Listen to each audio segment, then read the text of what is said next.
Por esta causa, ponho-me de joelhos diante do Pai, de quem toma o nome toda a família, tanto no céu como sobre a terra, para que, segundo a riqueza da sua glória, vos conceda que sejais fortalecidos com poder, mediante o seu Espírito no homem interior. Ainda antes de voltarmos a estar sentados, podemos olhar à nossa volta e saudar-nos uns aos outros, mesmo que ainda socialmente distantes. É bom nós estarmos juntos esta manhã. Podemos voltar a ficar sentados. Onde é que está a família Santos? Não vejo a família Santos. Está aí? Estão aí?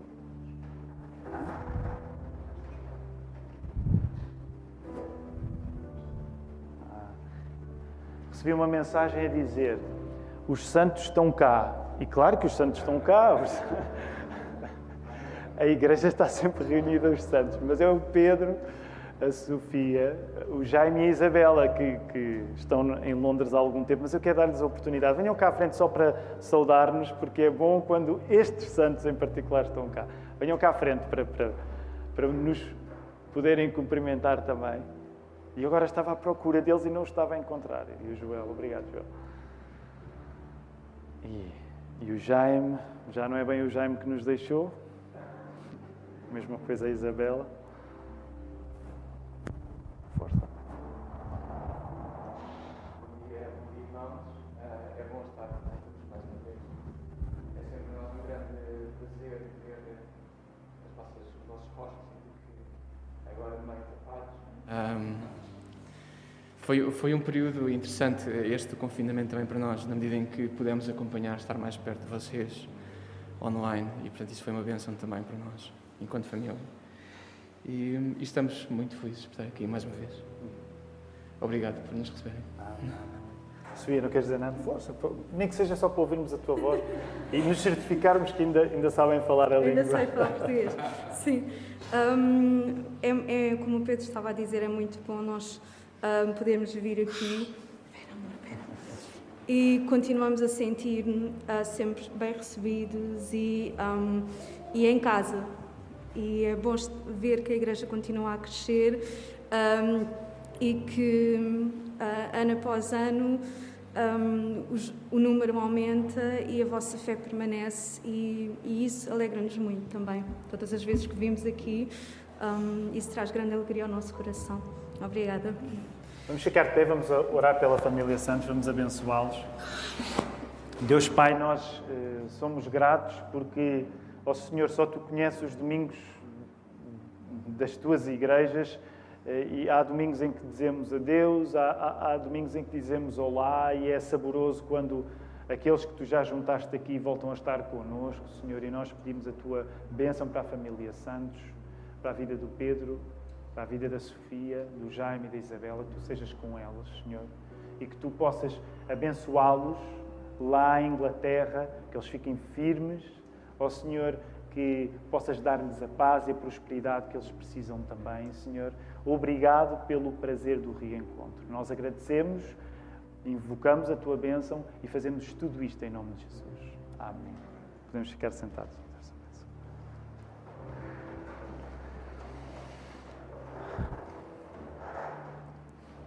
O sermão de hoje faz uma pergunta, e a pergunta é: a tua é uma igreja fantasma? A tua é uma igreja fantasma? E neste estranho ano e meio que nós temos vivido, desde que a pandemia chegou, há cristãos que se mostram prepotentes. Como assim, prepotentes? Neste estranho ano e meio em que nós vivemos esta pandemia, a verdade é que nós encontramos cristãos sem necessidade da Igreja e a afastarem-se da Igreja e, neste sentido, a viverem uma Igreja que se fantasmizou na vida deles. Por outro lado, também há cristãos neste estranho ano e meio de pandemia que se mostram passivos, incapazes de assumir a sua responsabilidade individual e de avançar com fé.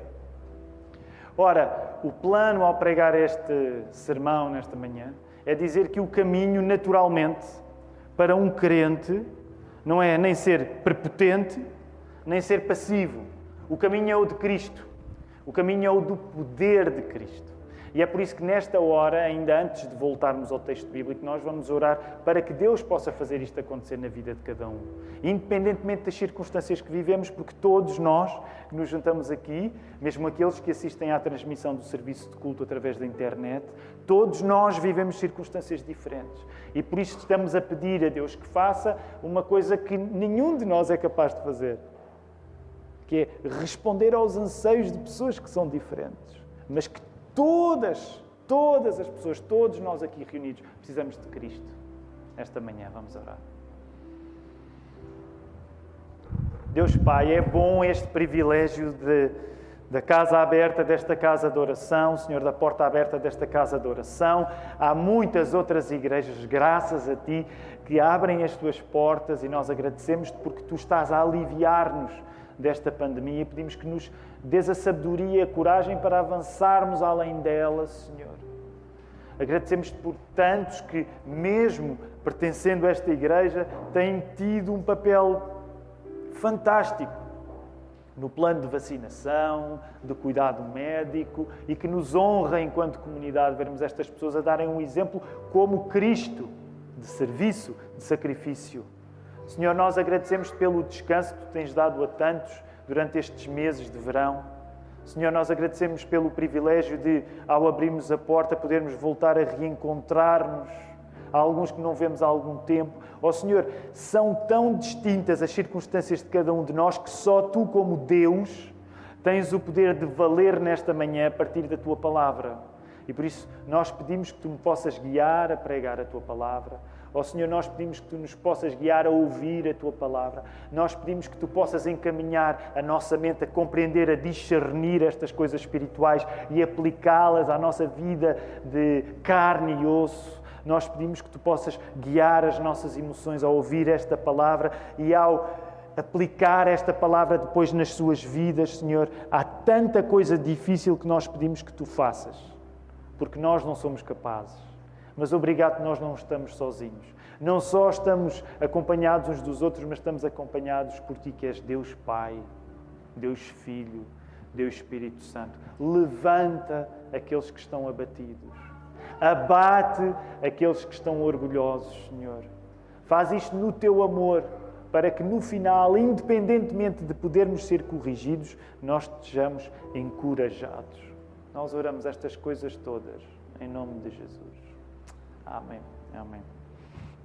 Queridos irmãos, nós estamos cheios de uma boa ansiedade para aquilo que, olhando à nossa volta, compreendemos que, em relação à luta da pandemia, é um momento aparentemente melhor daquilo que já vivemos no passado. Agora que se crê que cerca de 70%, mais de 70% da população do nosso país esteja vacinada, todo o país se prepara para olhar para setembro e procurar alguma normalidade. Não será tal e qual em relação à normalidade que nós tínhamos antes, mas nós estamos investidos e confiamos em Deus. Portanto, as 2 próximas semanas servirão para vos dar mais alguns detalhes sobre uma coisa que queremos fazer, se possível, logo no primeiro domingo de setembro. Nós temos, de há 1 ano e meio para cá, tido 3 serviços de culto ao domingo. Temos também um na Margem Sul, que está a acontecer agora. Houve uma fase inicial onde ainda desdobrávamos este serviço de culto à quinta-feira. Agora fazemos a quinta-feira como reunião independente de domingo. Mas se Deus permitir, no primeiro domingo de setembro, nós voltaremos a ter não apenas um, mas 2 serviços de culto. E ainda não vamos dar os detalhes dos horários, mas tentando usar a mesma mancha horária, das 9h30 que vai até à 1h30, talvez até um pouco menos, nós vamos, se Deus permitir, encaixar um primeiro serviço de culto, que se Deus quiser começará às 9h30, mas eu não vou dar mais detalhes de horas, porque isto ainda está sujeito a confirmações posteriores. Depois teremos um espaço de escola dominical, que tivemos interrompido durante este tempo todo, e depois teremos um segundo serviço de culto a seguir à escola dominical. Esta também é a maneira que nós vamos usar para todas as pessoas, independentemente de virem ao primeiro turno ou ao segundo, poderem ter um tempo de escola dominical. Os irmãos que cresceram no meio evangélico sabem o quanto os batistas precisam de escola dominical para sobreviver e, por isso, andámos aqui 1 ano e meio a arrastar-nos. Mas vem aí a escola dominical. A escola dominical é um tempo que nós usamos para poder ter um tipo de estudo mais específico à volta da Palavra de Deus e que queremos convidar todas as pessoas, sejam membros, não sejam membros, a poder estar. Mas depois nós vamos dar mais informações acerca disto. Mas gostava de vos animar, porque se Deus quiser, ainda não vamos estar enquanto igreja reunida de uma vez só, porque ainda não existem as condições apropriadas para isso. Também porque somos sensíveis às recomendações que as autoridades dão. Mas se Deus quiser, não estaremos divididos em 3 turnos, mas apenas em 2. E isso eu espero que olhem para isso como uma boa notícia. Amém? Amém. Então aqueles que têm servido, que têm ouvido sermões 3 vezes cada domingo, não é? O Joel hoje até brilha. Não? Joel, os músicos, a portaria. Tantas pessoas têm ouvido 3 sermões, não é? Num só domingo quando serve. É incrível. Orem para estes irmãos. Eles são uma fonte inesgotável de inspiração. Muito bem, vamos voltar até à palavra. Eu não sei se vocês recordam, eu recordei-me, eu sei que é agosto, mas o pastor Mark tinha dado um trabalho de casa e geralmente o mês de agosto não combina com trabalhos de casa. Mas o Mark tinha dado um trabalho de casa e esse trabalho de casa era que nós pudéssemos ler a carta aos Efésios, agora que nos estamos a aproximar do seu fecho, deste estudo, porque estivemos a estudar o final do capítulo 6, mas que nós pudéssemos ler não só o capítulo 6, mas do capítulo 1 até ao capítulo 6, ler tudo. Agora, eu não vou perguntar quem fez, mas não vou resistir a dizer que fiz, não é? Ficava mal se não tivesse feito. E então, eu fiz essa leitura do início ao fim, verdade seja dita, também já tinha feito neste ano ainda antes disso, até para nos prepararmos para esta série de mensagens. E vou tentar, tendo em conta o apelo do Mark na semana passada, e não esqueçam aquele que tem sido o contexto, porque isto vai ser uma coisa, se Deus permitir, sublinhada nos próximos tempos na vida da nossa Igreja, que esta campanha especial de evangelização, que nós queremos que seja campanha para, de certa maneira, deixar de ser campanha. Porquê? Porque queremos, de facto, ter uma política de evangelização, não sou a bem dizer política de evangelização, queremos evangelizar mais. E por isso o Mark apelou bastante a esta questão de nós nos sentirmos confiantes em Cristo para falar mais, para agarrar as oportunidades, como vimos que era aquilo que o apóstolo Paulo pedia a Deus e pedia aos Efésios que orassem por ele para que isso pudesse acontecer. Então, tendo em conta esta necessidade de Paulo sentir o poder, sentir-se capaz de evangelizar, também estivemos a ser chamados para ler esta carta toda. Permitam-me ainda fazer um entre parênteses, e muitas vezes acabo por repetir isto, e é verdadeiro e é sincero, mas na quinta-feira passada foi, para mim, um grande encorajamento ouvir um pouco acerca da experiência que nós, Igreja, temos como evangelização. Mesmo tendo em conta que alguns de nós partilhávamos, não diria necessariamente fracassos, mas falta de familiaridade com a evangelização. Então, uma vez mais, quero apelar, se tu conseguires, eu sei que a quinta-feira é impraticável para algumas pessoas, mas se tu com algum esforço adicional conseguires, usa a quinta-feira, porque quando nós nos juntamos às 20, nós voltamos às questões que nascem quando estamos a ouvir a mensagem ao domingo.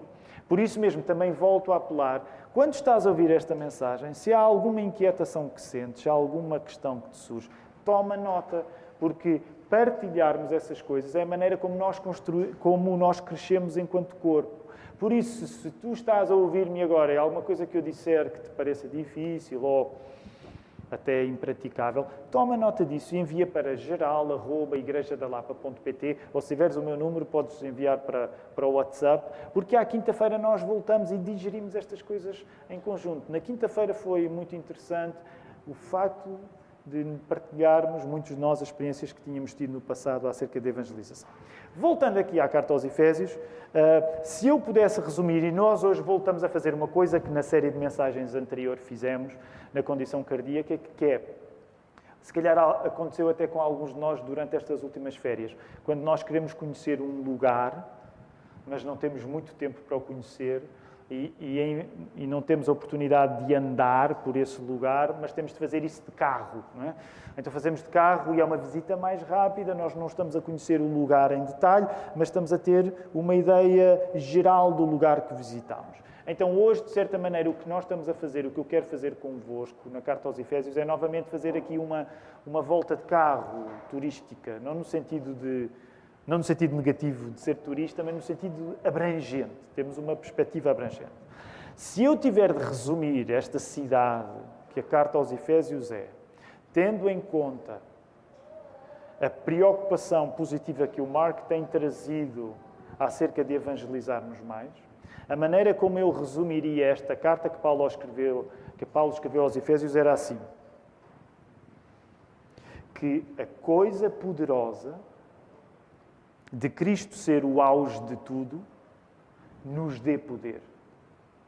Eu resumiria assim: que esta coisa fantástica que é Cristo ser o auge de todas as coisas, Cristo ser o culminar de todas as coisas, Cristo ser o ápice de todas as coisas, que esta coisa poderosa te dê poder também a ti. É isso que está em causa nesta carta que Paulo escreveu aos Efésios.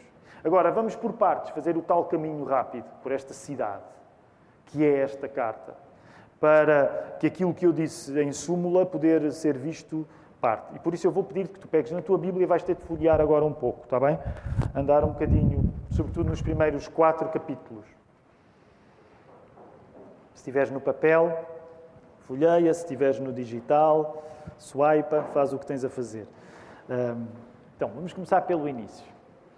É Jesus ser o auge de tudo que tu encontras logo no início desta carta, quando, por exemplo, fores ao verso 10 do capítulo 1, vai lá ao verso 10 do capítulo 1, e tu encontras aí uma expressão nesse verso 10 do capítulo 1, aliás, vou lê-lo todo, de fazer convergir nele, em Cristo, na dispensação da plenitude dos tempos, todas as coisas, tanto as do céu como as da terra.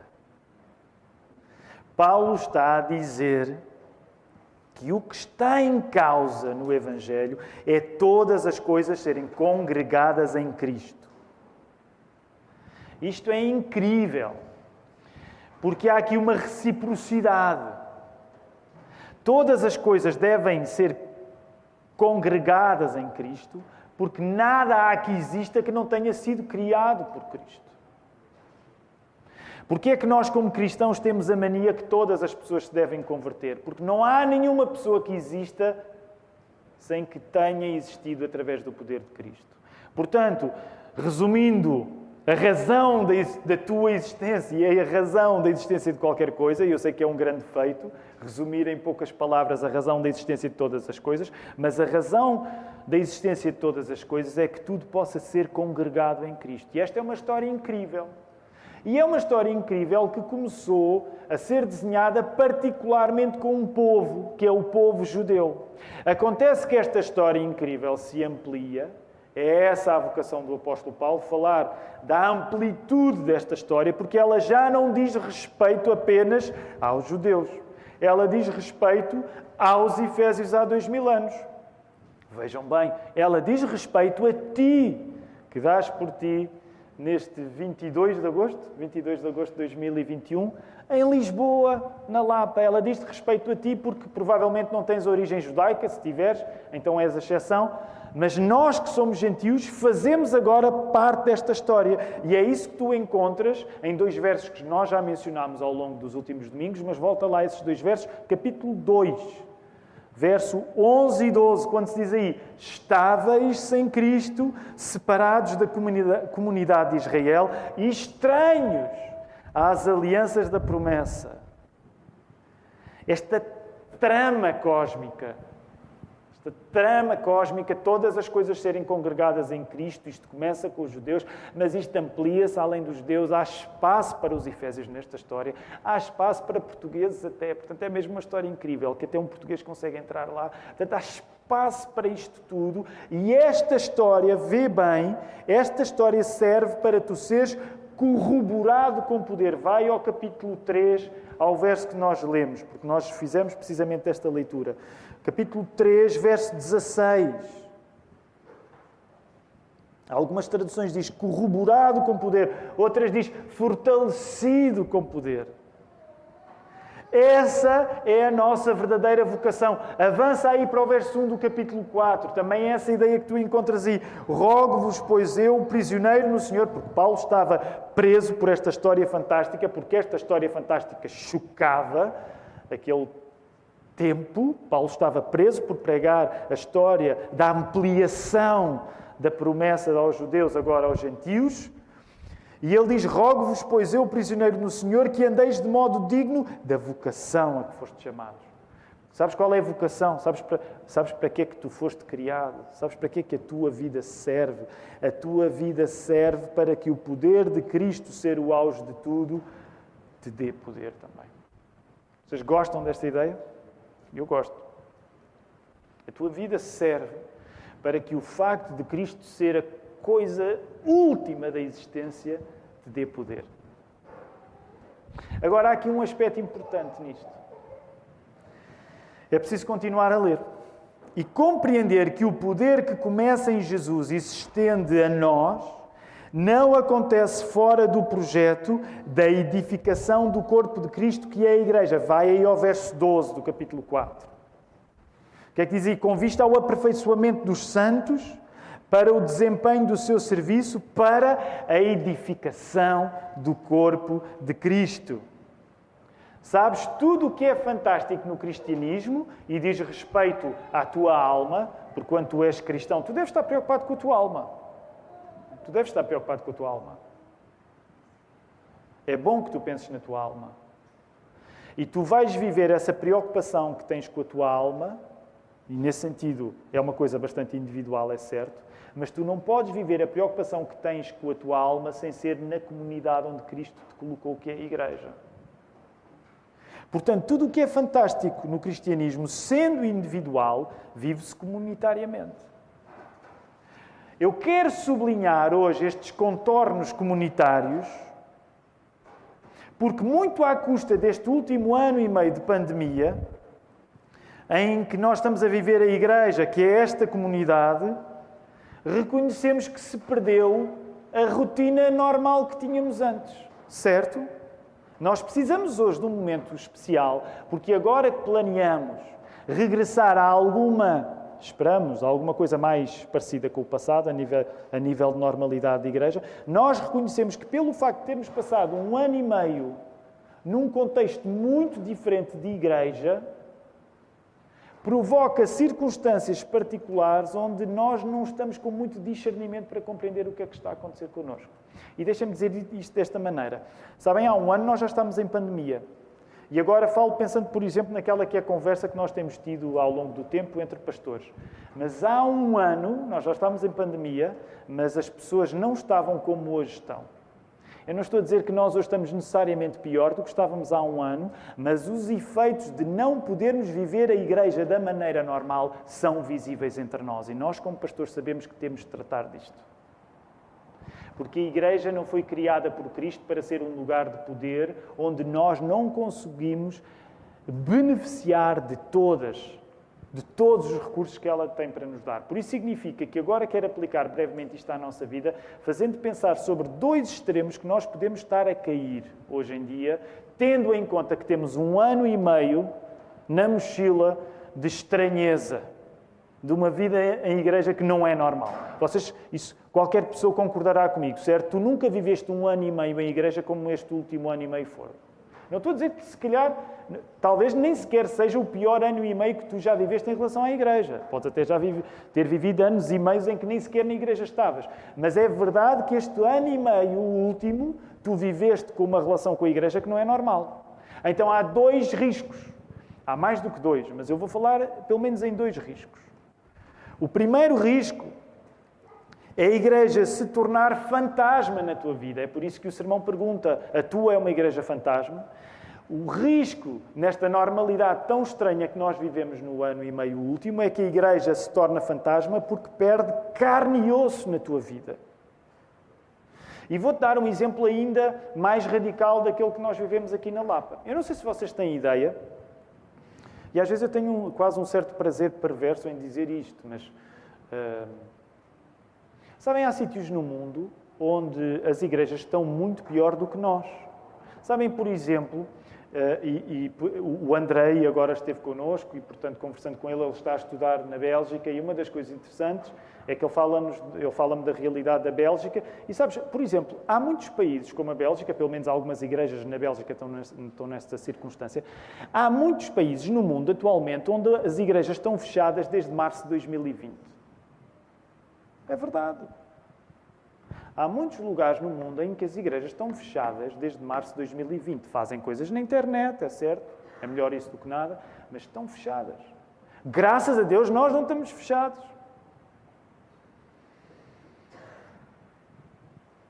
E é infelizmente compreensível que mesmo nas igrejas que têm as portas abertas, como a nossa, haja quem inevitavelmente se sente fantasma na igreja e sente a igreja cheia de fantasmas em relação a si próprio. O que é que eu quero dizer com isto? Não nos vamos iludir. Eu sei disto, porque naturalmente como pastor tenho de lidar com isto diariamente. Mas não nos vamos iludir. Há muitas pessoas que chegaram à nossa igreja neste ano e meio e que ainda se sentem transparentes. Porquê? Porque nós reconhecermos uns aos outros nem sequer é linear, tendo em conta que estamos mascarados. Dou-vos um exemplo um bocado tosco, mas verdadeiro. Ainda na semana passada, a Ruth perguntava-me, a Ruth geralmente está num turno apenas, eu geralmente estou em todos os turnos, e perguntava-me, a Suelen esteve? E eu disse-lhe, eu acho que sim. Mas ao longo da semana falava com o Manel e o Manel achava que não. Então, uma coisa tão simples como isto, ir à igreja, há escolas de pensamento adversárias acerca de saber se uma pessoa esteve na igreja ou não durante a época Covid. Porque nem sempre é fácil reconhecer. E, de facto, aliás, eu até disse a coisa errada. Eu disse que a Suelen estava... Não, eu tinha dito à Ruth que a Suelen não estava, mas o Manel é que dizia que ela estava. De facto, depois encontramos a Suelen durante a semana e perguntámos-lhe. Isto é fantástico. Já pensaram? Nós vivemos numa época em que, para saber se a pessoa esteve, temos de ir ter com ela depois e perguntar-lhe. É uma espécie de cenário pós-ressurreição. Tu estiveste ou não estiveste? É gente Tomé. Eu não só acredito quando tocar. E então fomos lá ter com a Suelen. Ela está viva. E ela não tinha estado. Porquê?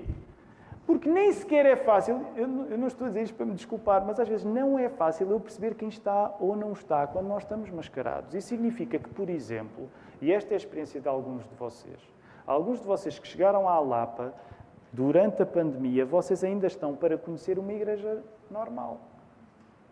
É por isso que nós, como pastores, temos apelado aqui da frente a dizer, façam um esforço para, mantendo as distâncias de segurança, desinfetem as mãos, vacinem, sigam os conselhos todos, tudo bem, mas façam um esforço para olhar à vossa volta. Porque este ano e meio não tem sido um ano e meio normal de vida em igreja. A igreja tem-se fantasmizado na vida de muitas pessoas. E, ironicamente, às vezes isso é um sinal de prepotência, porque há pessoas que se habituaram a não precisar da igreja. Há pessoas que se podem sentir solitárias, há outras que se sentem, para mim está tudo bem. E deixa-me dizer-te uma coisa, porque estou a falar acerca de mim também. Para mim não está tudo bem em relação à igreja, porque até a maneira como é suposto que eu lido convosco, meus irmãos, ainda não é a maneira normal. O risco oposto. Qual é o risco oposto? Há o risco de à igreja ser faturada uma responsabilidade que é nossa. Se no primeiro risco a igreja perde corpo, porque se torna fantasma, neste segundo risco confundimos o nosso corpo com o corpo da igreja. O que é que isto quer dizer? Este erro pode até parecer mais bem intencionado, porque é um erro de quem quer mais da igreja. Mas um pouco por todo o lado, nós ouvimos de pessoas que acusam a igreja pela paz que elas não têm vivido neste ano e meio. E deixa-me assumir isto. É bem provável que as igrejas estejam a cometer erros, as igrejas têm pecadores e cometem erros. Mas também, deixa-me dizer, é mais improvável ainda que estas queixas não indiquem também algum erro em quem está a formulá-las. E eu quero dar-te um exemplo prático aqui, porque nós estamos a chegar ao final, mas eu quero que tu ainda folheis esta carta de Paulo aos Efésios. Portanto, compreende isto. O primeiro risco é que nós podemos cair até numa certa prepotência, porque a Igreja se fantasmizou na nossa vida, tornou-se menos carne e menos sangue, e nós até podemos querer mais alguma coisa dela, mas às vezes acabamos a autonomizar-nos da Igreja de uma maneira negativa. E vivemos prepotentes, não precisamos de Igreja. Agora, estou-te a falar neste segundo erro, que é um erro em que tu começas a olhar para aquilo que a tua vida não te dá de bom e tu dizes a culpa é da Igreja, a culpa é dos pastores, ou seja, de quem for, a culpa é da Igreja. Agora, eu quero que tu coloques os teus olhos naquilo que o apóstolo Paulo faz nesta carta aos Efésios. Porque olha aí a partir do capítulo 4, sobretudo a partir do verso 25 do capítulo 4 e em particular no capítulo 5 e no capítulo 6, o apóstolo Paulo alude àquilo que se deve evidenciar em amadurecimento espiritual por parte dos membros do corpo de Cristo nas diversas áreas da sua vida.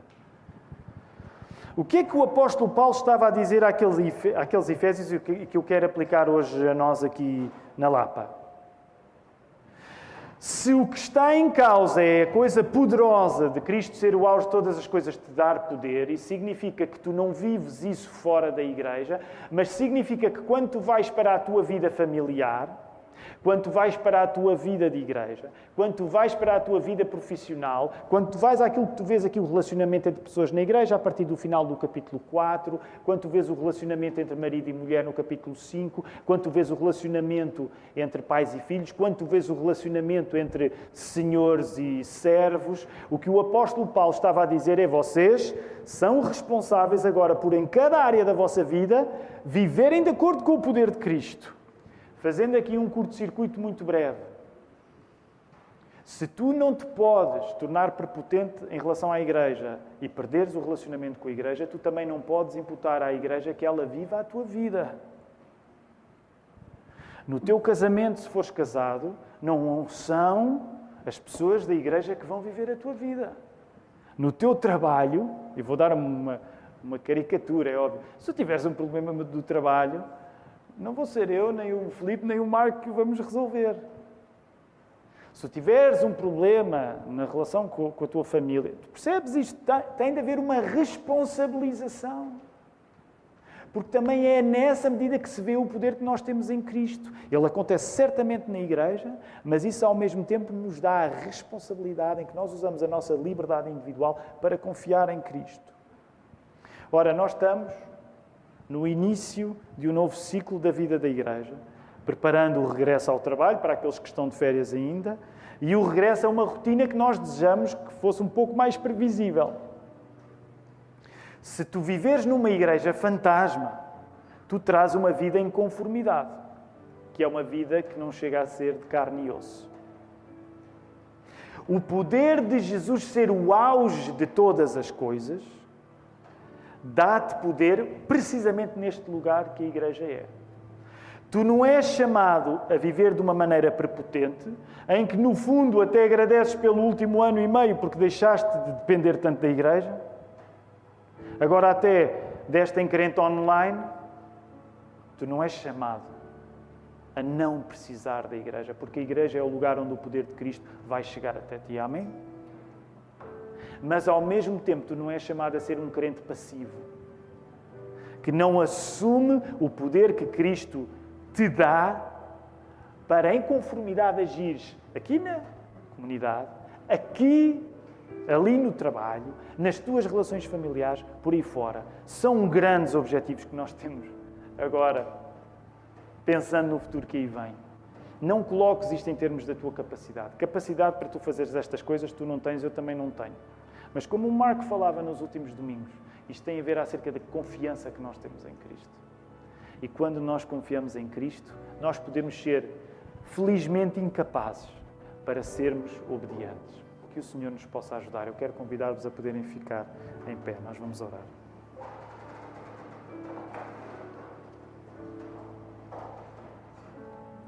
Deus Pai, eu agradeço-te porque não tenho vivido este ano e meio sem estes queridos irmãos, mesmo que um pouco mais distantes e mascarados, mas, ó Senhor, eu não tenho estado sozinho, nós não temos estado sozinhos durante esta época, porque até o inferno pode vir armado em esperto contra a Igreja, mas a Igreja prevalece contra o inferno. Obrigado porque nós fazemos parte desta comunidade que vence sobre o inferno por causa do Teu Filho. Todos nós fomos vistos incapazes de integrar esta comunidade, mas pela Tua graça, pelo Teu amor, nós fomos aqui colocados, Senhor. E nós queremos viver, Senhor, em carne e osso, como o Teu Filho se deu por nós em carne e osso, com toda a dor, morreu por nós. Mas nós sabemos que nos foi dado um poder da ressurreição, que nós somos chamados a experimentar ainda aqui antes de ressuscitarmos no final dos tempos, que é o de confiarmos em Ti. Dá-nos uma fé mais firme, Senhor, dá-nos uma fé maior, aumenta a nossa fé e que isto possa significar paz para nós, na nossa casa, nesta igreja, em qualquer igreja que prega a Tua palavra, nos nossos trabalhos e, sobretudo, que seja esperança para as pessoas que ainda não conhecem Jesus Cristo. Recebam a bênção do Senhor. Que a graça seja com todos os que amam sinceramente a nosso Senhor Jesus Cristo. Amém. Nós podemos ficar sentados, queridos irmãos.